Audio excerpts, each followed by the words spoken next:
Good evening. Welcome to Football-Oranje. We're going to give you a post-match reaction to Turkey 4, Netherlands 2. But I tell you what, it's not going to be a very happy one. So if you're full of anger and disappointment, then please flood it all into the comments, the YouTube live comments, and let us know what you thought of that. Just speaking to Mike just before we came on air, and I was saying that the new low was when Bulgaria beat the Netherlands a few years back. Where does that rank amongst that, Mike? And did it come close? Was it particularly bad? And I mean, for me, I feel particularly concerned all of a sudden going into the Euros. Yeah. I mean, we did the preview podcast, and I don't think either of us were that excited about this game, or actually, I think there was a bit of worry going into this game, and based on some of the performances before. I think the 2 wins, last international period, sort of gave De Boer a bit of grace, but now that's gone. I think that's away. Tonight was awful. I think urgency from the first minute till probably the 75th minute when they brought one back in was really, really bad. I think all over the pitch, everyone's were slow, lacking ideas, not in the game. I didn't even think Turkey were that good. I don't even think they needed to be that good. They had a couple of chances, took them. They were clinical, and I think that, tonight was just a snapshot of if this is what Netherlands are now. To me, it's going to be a struggle to make the World Cup. I think that Turkey proved tonight that they're going to be a big opponent in this group.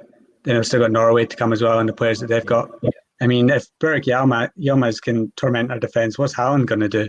When we go to Norway, that's frightening. I think that tonight too many players were not in their game. I don't know why. I think that maybe the season's taken some of it out of them, but you can probably just blame De Boer's team selection as well. I think he got it wrong. For me, this is a new low. I think the low of Danny Blind was a spectacular one, but I think we're going back into that stage. I think that Blind was bad. Koeman raised us back up, and now we're just gone back to that what it was when Blind was in charge. And I think for me, the international period's already a failure. I couldn't care less what happens against Latvia and Gibraltar. The 2 teams that everyone should be hammering anyway. If they hammer them, they go, okay, right. This was the game that they had to put a performance in, and they didn't. For me, there's not much they can do in the next 2 games to change my opinion. That I'm pretty worried about this national team at the moment. Everyone's overriding thoughts seem to be about Frank de Boer and whether it's his fault. For me, there was a time where the players were given their all to get a result, and that was when they were getting 3-0, 3-1, 3-2, coming back into the game, and they were going for it. Of course they were. So where does the blame lie with De Boer in this? How much of it is his fault, and how much of a poor manager he is? Everyone went into when he was hired saying he's going to bring poor results like this, and everyone will say, "Well, we told you so." But what was it about De Boer tonight that meant they lost so badly? The front 3 was particularly bad, but they conceded 4 goals. So perhaps is it down to the fact that the front 3 wasn't firing and therefore gave the ball away a lot and therefore invited the pressure? There's things that De Boer can't control. Right? We'll give him some things he can't control. He can't control that there's no VAR in these World Cup qualifiers, which to me is astounding. God knows. If anybody watched the game on Sky Sports, I don't know what those 2 commentators were on, but they seem to think that every decision that the English linesman and referee made were all perfect. For me, that was over the line for me. It was 100% over the line. Could have been a penalty. The new rules before the first Turkish goal, the new rules means that could have been a penalty if there was VAR. Who knows? It would have been soft, but De Boer can't control Malen giving away a stupid penalty. De Boer can't control the ball hitting De Ligt in the elbow and going past Tim Krul, whose reactions were like a 90-year-old man tonight. You can't control Yilmaz putting a free kick into the top corner. But again, you look at Tim Krul. Trust his wall. He goes into that corner more. There's not that space for that. He doesn't trust his wall. He comes more towards the middle, and Yilmaz just put it right in the top corner. Can't control that. But what he can control is getting his team selection right from the start. The motivation from the players you can control. And if you look at the impact that Davy Klaassen and Luke de Jong had when they came on. Now, for me, when Luke de Jong came on, he was awful until he scored that goal. And you can say that there was a bit of luck about the goal. It just hit him and it went in. But they had an impact coming on, but they came on too late. If you're 2-0 down at half time, make some changes. It's not going right. You didn't do that. I mean, based on the first half, I would have taken Malin off. I'd have moved Memphis to the left and bring on somebody that can actually cross the ball into it. You saw that when Memphis moved out to the left, he can cross the ball. So he got the crosses in for the goals. Just made that change earlier. Don't wait until the 70th minute, the 60th minute to make changes. Do it sooner if it's not going well. Daley Blind at centre back. It's there because he needs to be, because we don't have De Vrij, we don't have Van Dijk at the moment. We don't have even Ake, but he was so slow. And I don't think he got anywhere near Yilmaz. Now, I think De Ligt had a pretty good game. Couldn't control the first one, but I think the defence was poor. You could hear De Boer shouting a lot on the pitch, but I don't think his words meant anything. I think if he had noticed that Vindal... Are they being listened to? Yeah. You could probably notice that Vindal and Tete were getting so much space on their sides, but they weren't using it because De Boer's not that sort of manager to notice tactical reasons. Yeah, for me, the players take a lot of blame tonight, but I think De Boer does as well. I think he got his selection wrong. He got his changes wrong too late. Then you got to just look at the squad selections as well. If it was Koopmeiners in there alongside Frankie de Jong tonight, could have had an impact maybe. But we'll never know. If Weghorst was in there, you never know. But yeah, what's the point of having Ryan Babel in the squad if he doesn't even get used? Clearly his influence in his dressing room isn't that great that it can influence the result tonight. Right. So, but yeah, it's just frustrating seeing that Netherlands play that badly. When you know that they were improving so much under Koeman, that just for 75 minutes tonight, they didn't have a clue on the pitch. I think you could count the amount of chances they had in one of your hands. Yeah, for me, De Boer takes a lot of blame because of just how lethargic and poor the player was. Yeah, Donyell Malen, all for him starting, but he didn't have a great game at all. And playing him on the left, where he hasn't played for the best part of it, of at least a year. He's played as a striker for a lot of time now. He can play there, but you have to have some time to train him in that position. He hasn't had that De Boer this week. He's been there for like a day or two and he's had to play. And you could see that he was struggling to get back and defend.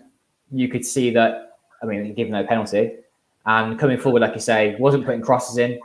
He was more like an inverted forward, but he was putting loads of crosses in. So he's doing the wrong things, not using his fullback to help him. There were so many things wrong with that forward sort of aspect. And I don't remember much that Berghuis did on the pitch.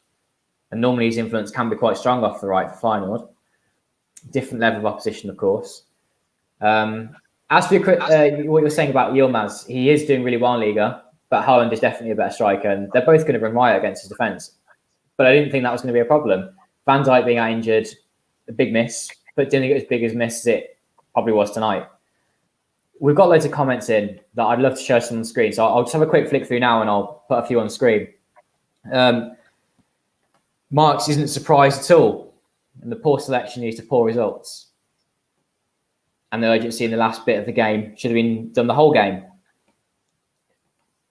Siva says, awful performance, but great goal by Klaassen. We can agree by that. That was a fantastic goal. All the match aside for a second.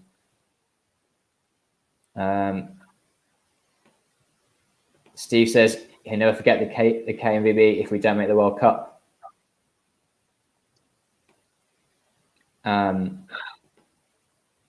Really bad performance tonight, and that choosing Frank de Boer is not a good manager. Poor team selection, poor game plan, late subs. Someone actually in the comments mentioned Peter Bosch, and maybe we'll come on to him in a bit, but he's just been released from his job in Germany. Can he come straight into the Netherlands?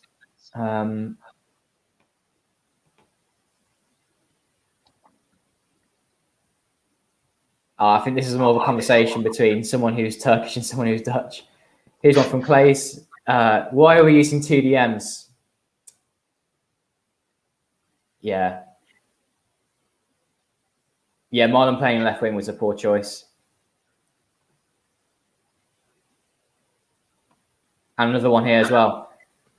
Team has no identity, no pattern of play, no spirit. Got a greetings from Turkey. Thanks for joining us. And loads more comments have just flown in, perhaps whilst I was showing them on the screen. I'll show one more. Why is Van Aanholt not considered? Go for it, Mike. I don't think Wijndal had that bad of the game that you could say that Van Aanholt should have played in front of him. I think that Wijndal is the left back for the future. I think he's had a poor game tonight. But yeah, I really like Wijndal. I just think he just didn't play as well as he could tonight. Sure. Just showing a few comments on screen of people being critical of the team selection. I think had the Netherlands drawn level or maybe even gone to win that game, would as many questions been posed of the team selection. Marlon left wing didn't work, but there weren't many choices out for De Boer in his defence, small defence that I give him. And I thought it was the best team he could have selected from the squad that he chose. If he chooses Weghorst, there's a really poor argument, but there is an argument that he would have had to have got used to the team. He had a day of training, and that would have been it. He would have been in the team. So what's the point of selecting him if he's not going to play and be used to the sort of tactics? What are your thoughts on that, Mike? And could De Boer have chosen any better players tonight? Or was Weghorst the only person he perhaps could have put in? Well, look at it. Well, we'll know in half an hour's time how good this Netherlands under-21 squad is. I think if you're looking for someone that could have came in on the left wing that could have had an impact, there's one playing tonight for them, Noah Lang, who he's a confidence player. He's confident. More confident than some of the wingers that we've got in this squad. I'd pick him over Babel. I'd pick him over Bergwijn at the moment. I think it would have been different from... Do you understand the point of view that De Boer might have, which is if you just pick someone though and then throw him in after a day, it'd be like signing a new player in the transfer window, then just throwing him in the next day without them having met the squad. Yeah, but I thought Dutch football is so drilled into these players, and if De Boer's gone on about having the 4-3-3 identity, for it, these players all played for Noah Lang played for Ajax. He came through 4-3-3. That's De Boer's tactic, 4-3-3. I think if you threw him in, he'd know what to do. He's played with some of these players throughout his youth career as well. So I don't really see that as an excuse. You can't just throw foreign players in. I think if you're confident, then you go in and you play the game. I think we saw tonight that somebody like Daniel Malen isn't comfortable playing on the left wing, whereas maybe Noah Lang would have been, because that's where he plays week in, week out. Whereas Malen, usually playing as a central striker, was a bit lost tonight. Then him try to cross balls into the box for... You saw it tonight when everyone's got forward in the first hour. Who are the crossing options? You got Memphis is small, you got Berghuis is small, Wijnaldum is small, great header of the ball, but he's very small. So why put crossing into the box? Like, there's no point in it. I think for me, you got to play players that are on form, and then that would have been somebody like Noah Lang could have came into the squad. But from the players that he selected, I agree that some of these players were probably the best options to him, because Bergwijn's not been playing, Donny van de Beek's not been playing. Calvin Stengs would be the one that maybe, but he's not been in that great form for AZ. You look at Berghuis, he's got good scoring stats for Feyenoord this season, and Malen, he's got good scoring stats for PSV. Maybe you should have switched around the front three, maybe made him a bit more dynamic, so Memphis would come off to the left. That could have been a tactical switch from the first 20 minutes to the first half. De Boer could have noticed, right, you go off to the left, Memphis. Malen, you're now for the middle. That probably would have helped, but he didn't do that. So, yeah. Again, I'm just rambling because I'm frustrated, but yeah, it's just so many what ifs, and that's what happens after you lose a game. You always look at the things that could have been, but I think De Boer just got it wrong tonight. That's really it. Turkey didn't have too many chances though, and they did score from the chance they did have. So there's ways of looking at the game. I don't want to sound too much like Frank de Boer either. I'm giving his opinions to contrast your own, Mike, because I do tend to agree with quite a lot of them. I do think that it wasn't a thrashing tonight. They weren't camped in their own half the whole game. They were creating chances. It wasn't great. They weren't giving away loads of chances. It just happened that they scored their goals. So football's like that. Football's about luck. Football is a game of chance. But De Boer's Netherlands weren't good tonight. So I want to come on to, the comments of flying thick and fast. But there's one here. Yeah, here it is. So what will it take for De Boer to be sacked? I thought we would have this conversation since he was hired as manager, but I didn't think we'd be having it this soon. I thought it might have been after a pretty bad Euros, but is now the only chance to get rid of De Boer before the Euros, because it's not. I mean, they might lose against Latvia and Gibraltar, but they're probably going to win. It was a game like this tonight which could have gone either way, and Turkey won convincingly. So what now? Peter Bosz? I'd have to say, international break, isn't it? Yeah, I'd have to say, the KNVB are going to look at tonight and go, this team's going backwards, and they're going to sack Frank de Boer. But this is the KNVB, and we've had numerous occasions where they've made wrong decisions recently, and appointing Frank de Boer was the wrong one, appointing Danny Blind was the wrong one, appointing Advocat was the wrong one. Koeman was a rare right choice that they got. So yeah, I've got no faith in the KNVB making any sort of decision that they sack De Boer now and then bring in Peter Bosz. This is not what they're about. I think De Boer will say tonight, he'll use excuses. He'll say that VAR wasn't there. That could have affected it. You could have said that the first goal would have been ruled out, that they could have had one back before the break. That could have changed the game. You'll say that. You'll say that Turkey scored from opportunistic occasions, so a penalty, a free kick, and a deflected goal. You'll use them as an excuse. I think he gets away with it because Netherlands pulled back 2 goals. So I think if the game had finished 3-0 and Netherlands didn't score from his substitutions, then I think he would have been more in trouble. But he can say that he changed the game by bringing on Klaassen and Luc de Jong. So yeah, for me, he's not going to get sacked unless they lose against Latvia and Gibraltar. Then yeah, that's probably a sackable offence, but it's not going to happen. So we're stuck with him for now. Just got to hope something changes in his mindset ahead of the Euros, which for me is just not going to happen. I think from his press conference yesterday, you saw that his attitude right now is his way, and that's it. His excuses for leaving out Weghorst were crazy in my opinion. He just went, oh well, Luc de Jong's not let me down so far, so why change it?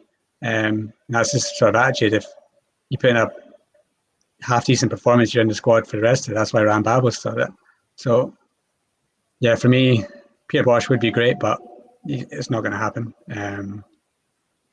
So we're stuck with De Boer until after the Euros. Then they'll have a period where they can reflect on that and make decisions. If Netherlands get knocked out in the group stages of the Euros or get knocked out first qualifying, then yeah, you'll probably get replaced by Peter Bosz if he's still available.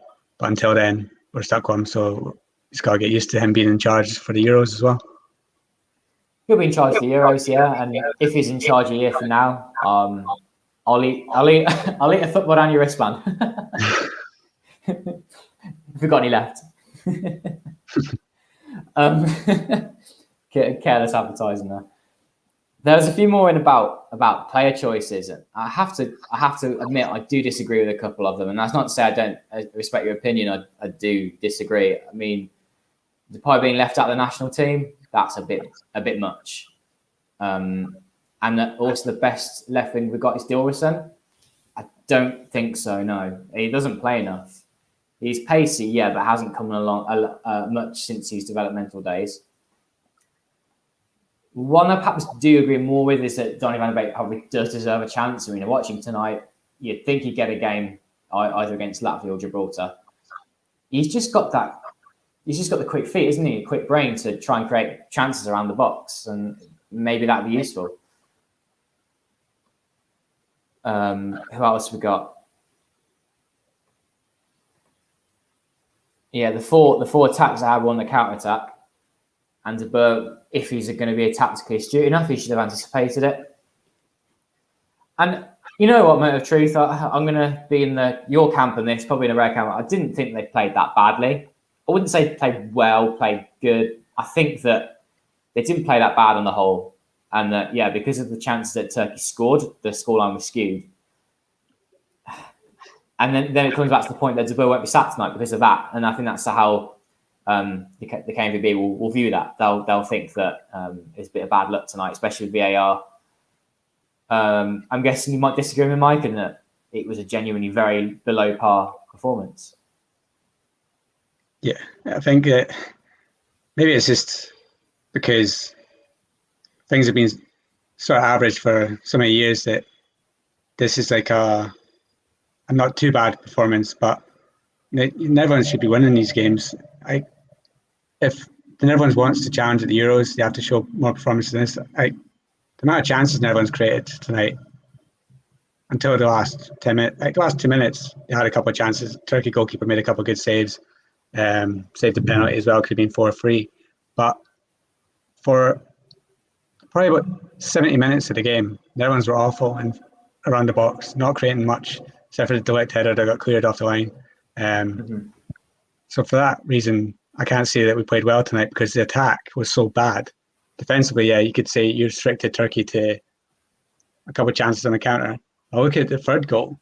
Who was closing them down? Teddy just went, all right, there you go, there's the space. You got Darun in there playing as a defensive midfielder, didn't close them down. Turkey's most creative midfielder. You think that Darun would have to mark him, but he didn't. And then he just let him have a strike and it found the bottom corner.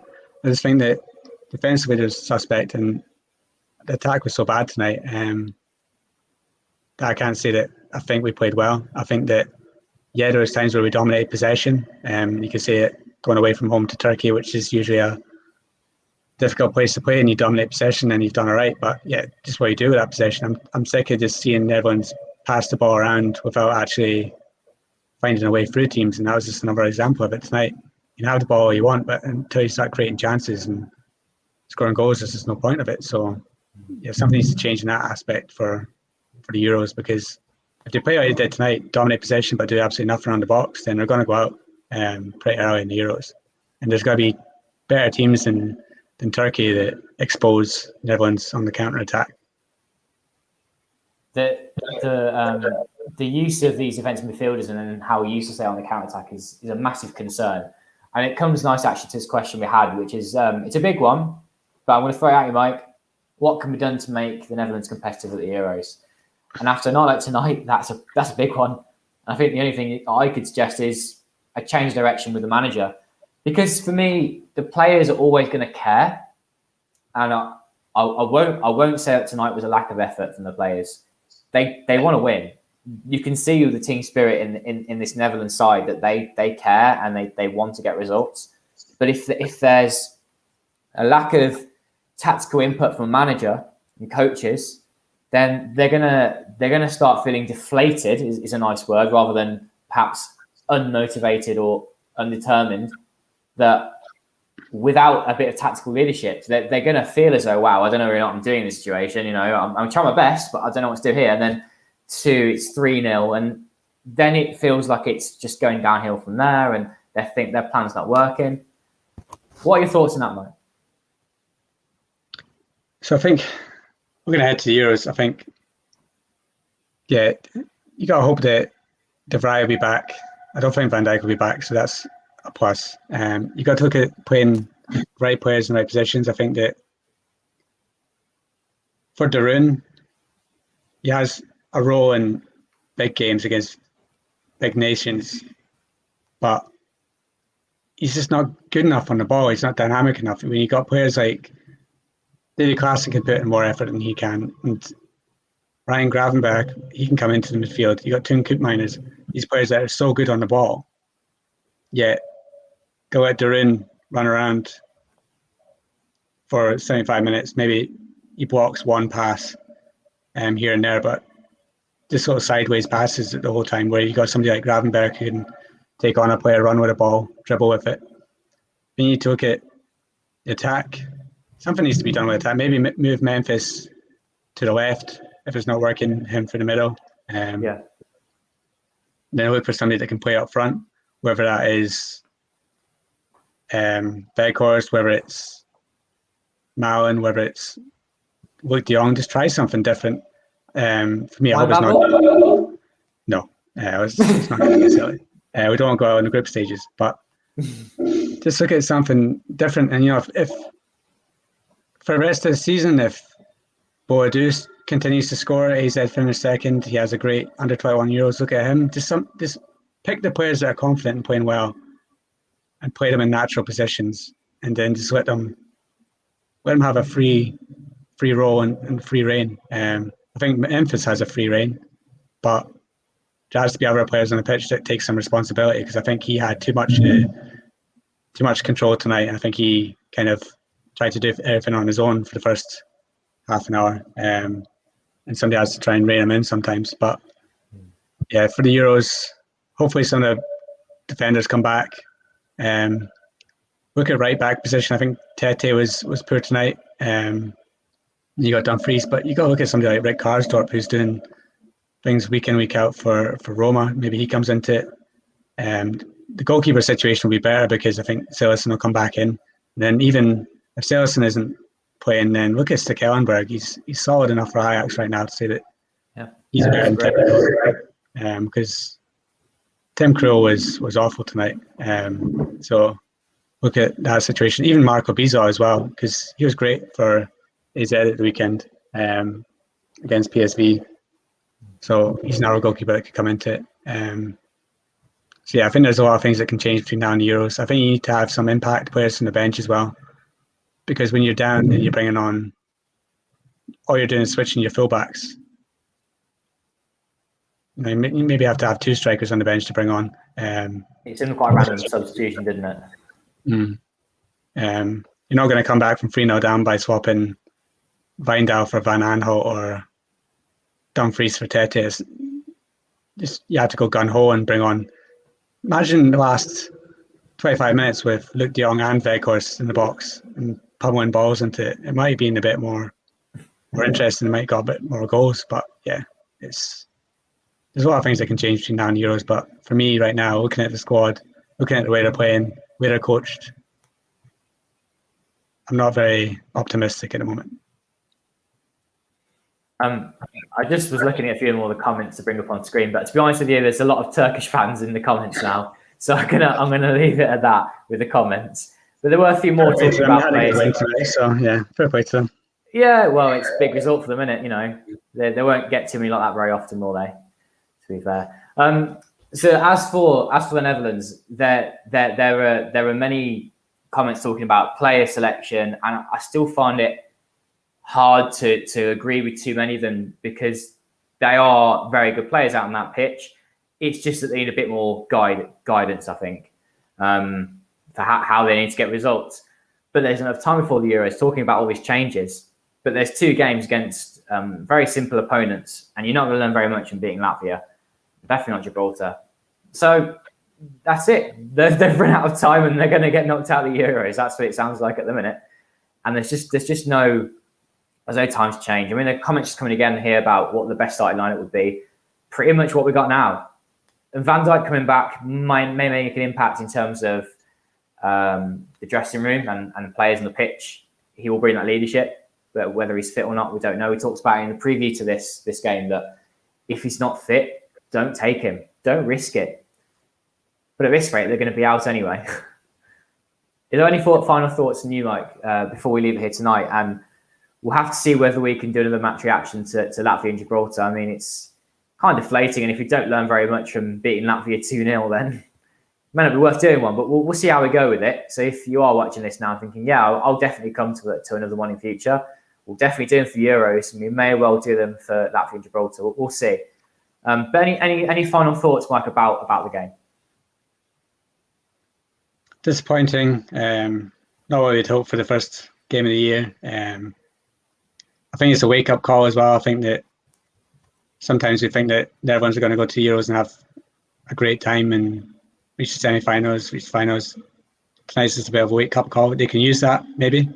Good boot up the arse might actually get them to perform better in the coming games. It could be something that actually changes things. But yeah, it's not a good performance tonight. Worrying. If I were to try and put a spin on it, that Turkey beat France at home during their qualifiers for the Euros and drew away against France.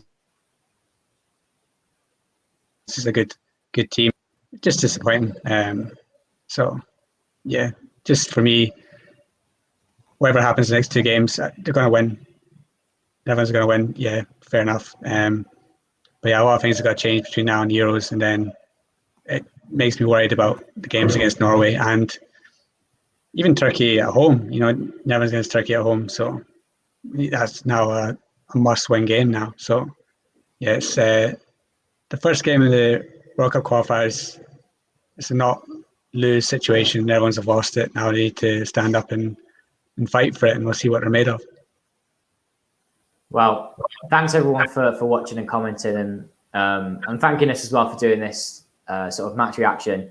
And if you are a big fan of what we do at Football-Oranje and you want to support what we do and help us grow further, do get yourself a Football-Oranje wristband ready for the Euros. All hope is not lost yet. You never know. You might feel a bit better after beating Latvia and Gibraltar. You never know. Here's a Football-Oranje wristband. There's a link to how to purchase one on our Twitter page. It's pinned to the top. And also the YouTube description. You'll see it as well. I have to say that there's been a little flurry of orders coming in over the last week or so. Maybe because the Euros is coming up and we're doing some extra stuff now on the website. So if you would like to get one, please do. It helps to support what we do. Thanks everyone for commenting. Thanks everyone for watching. And it's bye for both of us for now. Goodbye.